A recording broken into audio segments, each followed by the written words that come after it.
I brought up the child that wasn't mine unknowingly, until her father came to claim her. I still remember the day my world shattered. 10 years of sacrifice, of blood and sweat, gone in mere minutes. I called for my wife, Sarah.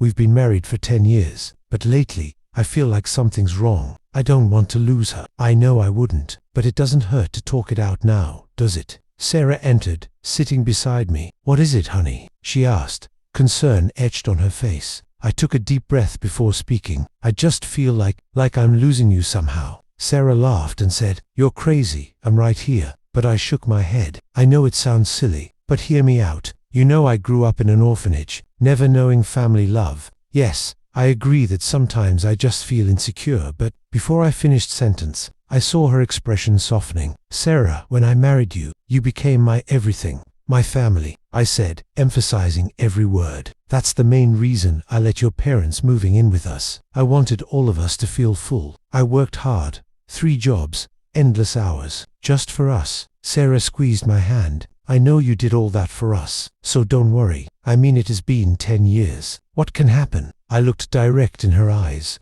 I couldn't help but feel that there was something missing. I told myself to let it go. One afternoon as I walked into the house, exhausted from work, Sarah was in the living room, talking on the phone. I dropped my bag and headed to the kitchen for water, but then I heard her say, Hurry up, he's onto something. My heart skipped a beat. Who was she talking to, and what did she mean? I stood frozen, listening intently. Sarah continued, Yes, he's been asking questions about us, talking about feeling something not right. I'm tired of living this life. Just hurry up, okay? I felt like I'd been punched in the gut. What was going on? Sarah hung up the phone and turned around. She saw me standing there, my expression a mix of shock and anger. Her eyes widened. Oh hey, I didn't see you there. I panicked. What should I say? What should I do? Tired of this life I'm giving her, but I'm trying the best I can. We are not that badly off. What else does she want? Not wanting to make this worse, and mind wasn't corresponding to what I wanted. I decided to go back out,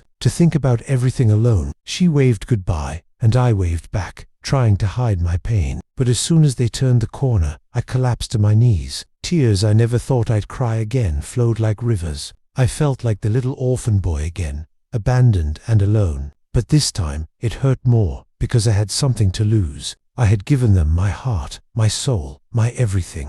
And they had thrown it all away like trash. I cried for my daughter, for the life we had, for the love that was lost. I cried for myself, for the boy who never had a family, for the man who thought he did. As I sat there, a voice whispered in my head, You're still that orphan boy, never loved, never wanted. 10 years working hard, but only a minute to trample everything down.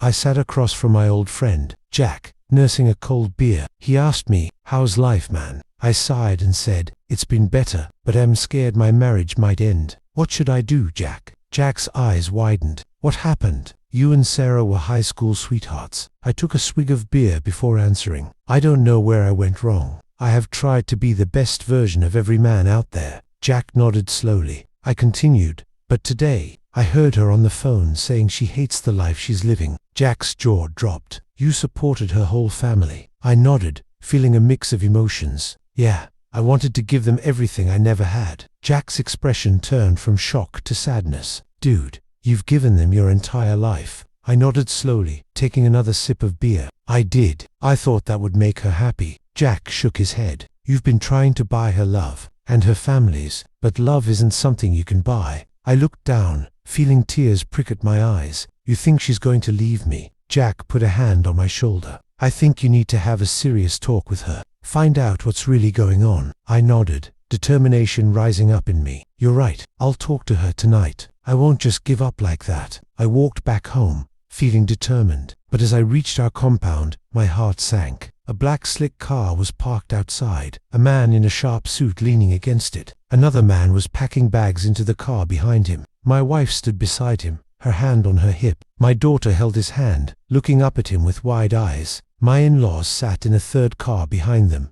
watching me. I felt like I'd been punched in the gut. What are you doing? I shouted, striding towards them. My wife turned to me, a mixture of guilt and defiance on her face. We're leaving, she said simply. The man turned to me and said, I'm taking my daughter abroad. She deserves better than this life. I felt like I'd been punched in the gut. What are you talking about? My daughter is mine.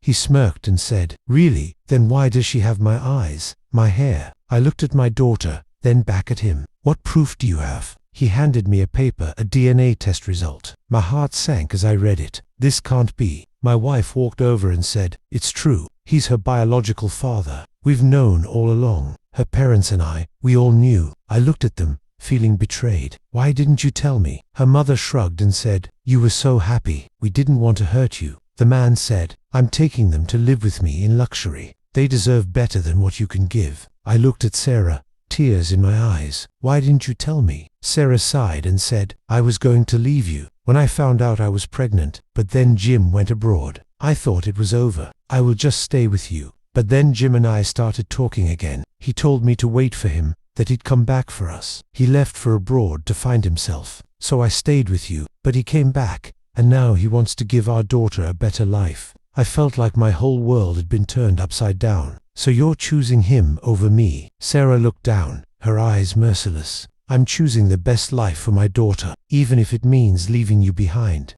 I was left alone, more orphaned than ever. I stood there frozen, watching them leave. My daughter, my little girl, looked back at me with tears in her eyes. Just do me a favor if you enjoyed the video. Please like, comment and subscribe. A heart means support. Share your favorite twist or your theory before the reveal. Drop a heart for the old man. Subscribe for more shadow-drenched stories from MimiStories to 5. Hashtag thriller narration, hashtag mystery story, hashtag lover stories, hashtag rug to riches, hashtag dark tales, hashtag supernatural drama, hashtag fiction series, MimiStories 256, hashtag storytime thriller.